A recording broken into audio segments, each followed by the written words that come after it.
What's your go-to Chinese restaurant? Ako, hands down, North Park talaga. Para sa akin, sila yung epitome ng masarap at savory na Chinese food. Kahit ilang beses na ako nakakain dito at kahit pare-pareho lang ang ino-order ko, hindi ako nagsasawa kasi worth yung pera na binayaran mo para sa pagkain.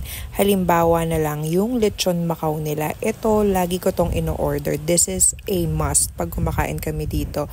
Feeling ko hindi kumpleto yung pagkain namin dito kasi yung balat crunchy, yung meat malambot.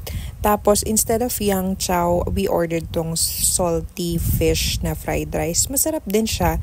Lesser yung gulay kasi ayaw ng mga kids ng maraming gulay. And also first time to try this boneless fried chicken na sausawan niya suka. So I'm guessing more of an appetizer siya rather than a main dish. Pero masarap din. Mabalik